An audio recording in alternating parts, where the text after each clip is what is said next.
Salve, salve peripatéticos, sejam muito bem-vindos ao canal O Missionário. E ontem, como todo mundo sabe, teve eleição e um assunto que está dando o que falar, do qual eu posso inclusive tratar com alguma propriedade, foi o resultado bastante incomum do pleito aqui em Minas Gerais. Porque afinal de contas, os mineiros deram 48% dos votos ao candidato Lula, Bolsonaro ficou em segundo lugar, mas ao mesmo tempo elegeram para o governo do estado, em primeiro turno, o Romeu Zema. Na verdade, reelegeram o Romeu Zema, que se não é um bolsonarista, pelo menos está identificado com a autodenominada direita liberal, porque afinal de contas ele é do Partido Novo, é inclusive hoje o principal quadro do Partido Novo no âmbito nacional.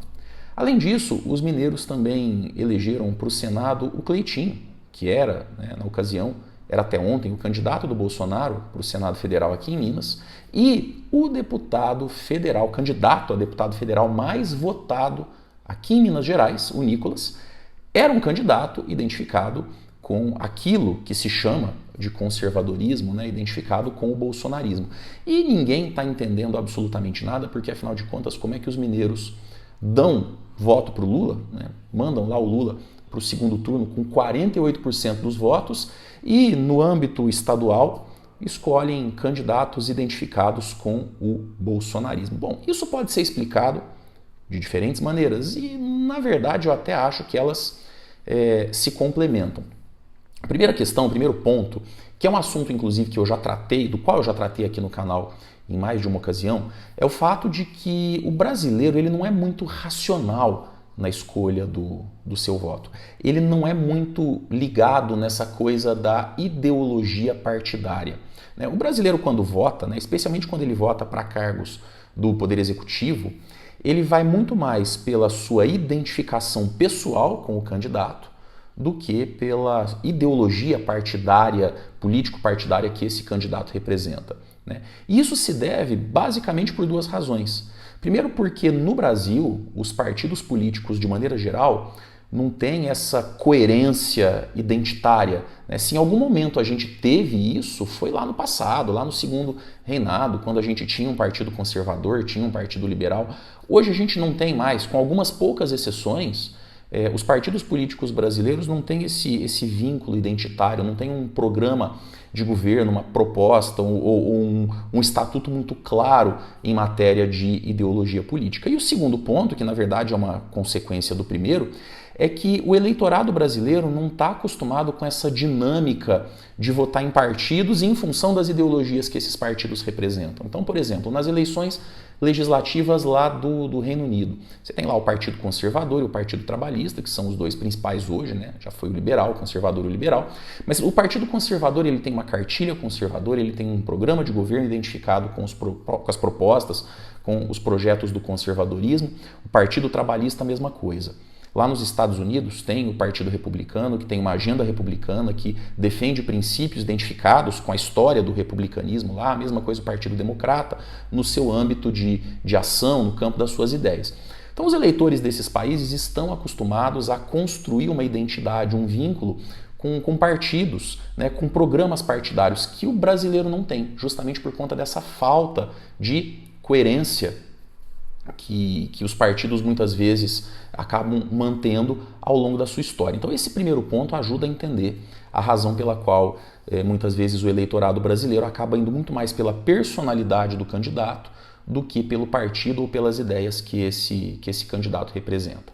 O segundo ponto é que, na verdade, essa prática aqui em Minas Gerais de dissociar o presidente do governo estadual, dos deputados, dos senadores, ela é relativamente antiga. Então, por exemplo, em 1998, os mineiros elegeram Fernando Henrique Cardoso para a presidência da República, do PSDB, e elegeram para o governo estadual o Itamar Franco, que era do PMDB, que no passado tinha sido muito próximo do Fernando Henrique Cardoso, mas na época eles estavam rompidos e ao longo de todo o governo Itamar, o Fernando Henrique Cardoso e o Itamar protagonizaram debates, discussões homéricas ao longo do período ali do mandato dos dois, Fernando Henrique Cardoso no segundo mandato e o Itamar Franco nesse único mandato que ele ficou no governo de Minas Gerais.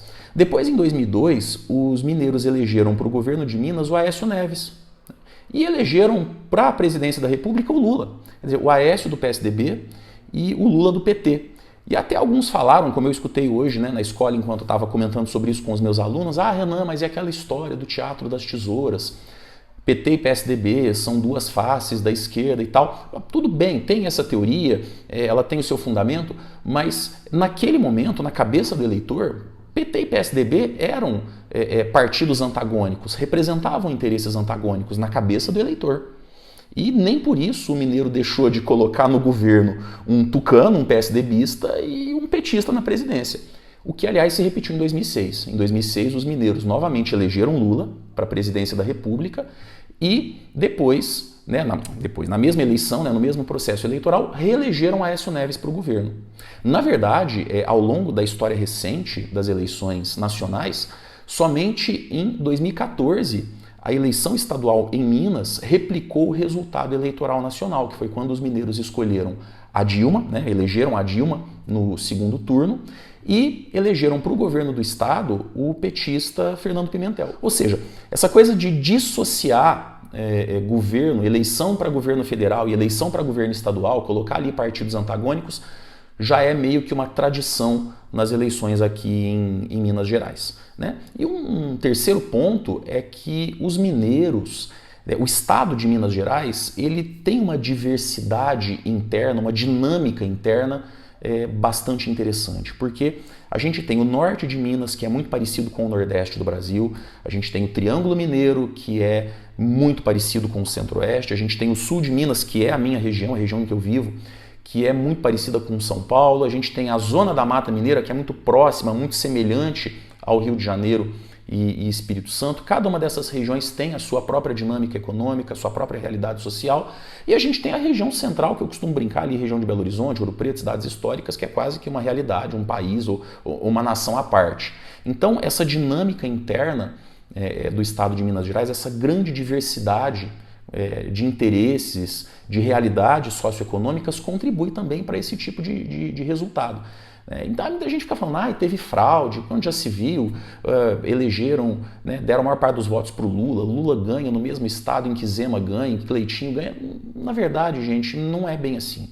Essa teoria da fraude ela não se sustenta se a gente analisar à luz da história de Minas Gerais e à luz dessa perspectiva sociológica das eleições, da política brasileira, que muitas vezes leva o eleitor a identificar o seu voto muito mais com a personalidade do candidato do que com a razão, do que com a ideologia político-partidária. De todo modo, o que eu posso falar para vocês fiquem atentos no que o estado de Minas vai mostrar agora nesse segundo turno, porque com toda certeza vai refletir o que vai acontecer nas eleições presidenciais em âmbito nacional.